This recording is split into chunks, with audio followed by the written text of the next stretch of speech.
क्या नाचने गाने को विवाह कहते हैं? क्या दारू पीकर हुल्लड़ मचाने को विवाह कहते हैं? क्या रिश्तेदारों और दोस्तों को इकट्ठा करके दारू की पार्टी को विवाह कहते हैं? डीजे बजाने को विवाह कहते हैं? नाचते हुए लोगों पर पैसा लुटाने को विवाह कहते हैं? घर में 7-8 दिन धूम मची रहे, क्या उसको विवाह कहते हैं? दारू की 20-25 पेटी लग जाए तो क्या उसको विवाह कहते हैं? आखिर किसको विवाह कहते हैं? विवाह उसे कहते हैं जो वेदी के ऊपर मंडप के नीचे पंडित जी मंत्रोच्चारण के साथ देवताओं का आवाहन करके विवाह की वैदिक रस्मों को पूरा कराएं, उसको विवाह कहते हैं।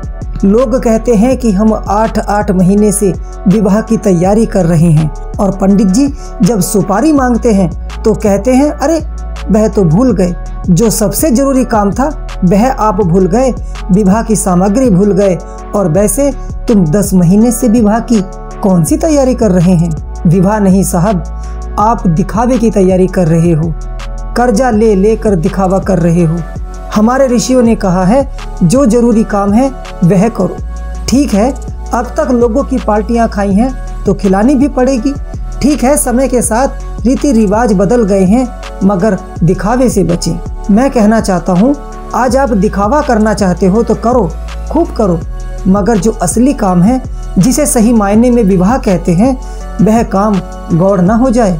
6 घंटे नाचने में लगा देंगे, 4 घंटे मेहमानों से मिलने में लगा देंगे, 3 घंटे जयमाला में लगा देंगे, 4 घंटे फोटो खींचने में लगा देंगे, और पंडित जी के सामने आते ही कहेंगे, पंडित जी जल्दी करो जल्दी करो। पंडित जी भी बेचारे क्या करें, वह भी कहते हैं सब स्वाहा स्वाहा।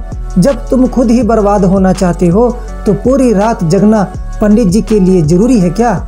उन्हें भी अपना कोई दूसरा काम ढूंढना है, उन्हें भी अपनी जीविका चलानी है। मतलब असली काम के लिए आपके पास समय नहीं है। मेरा कहना यह है कि आप अपने सभी नाते रिश्तेदार, दोस्त, भाई, बंधुओं को कहो कि आप जो यह फेरों का काम है वह किसी मंदिर, गौशाला, आश्रम या धार्मिक स्थल पर किसी पवित्र स्थान पर करें। अरे जहाँ दारू पी गई हो, जहाँ हड्डियाँ फेंकी गई हो, क्या उस मैरिज हाउस, उस पैलेस कॉम्प्लेक्स में देवता आएंगे आशीर्वाद देने के लिए? आप हृदय से सोचिए, क्या देवता वहां आपको आशीर्वाद देने आएंगे?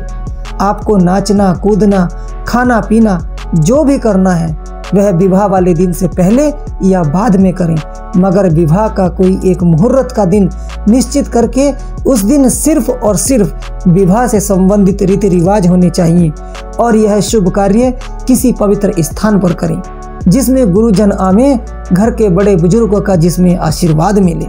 आप खुद विचार करिए, हमारे घर में कोई मांगलिक कार्य है जिसमें सब आएं और अपने ठाकुर को भूल जाएं, अपने भगवान को भूल जाएं, अपने कुल देवताओं को भूल जाएं। मेरा आपसे करबद्ध निवेदन है कि विवाह, नामकरण, अन्य जो भी धार्मिक उत्सव हैं वह शराब के साथ संपन्न न हो। उनमें उन विषय वस्तुओं को शामिल ना करें जो धार्मिक कार्यों में निषेध है। मेरी बातें अगर आपको कड़वी लगी हों तो मैं क्षमा चाहता हूँ, लेकिन एक बार इन बातों पर अवश्य विचार कीजिए। धन्यवाद।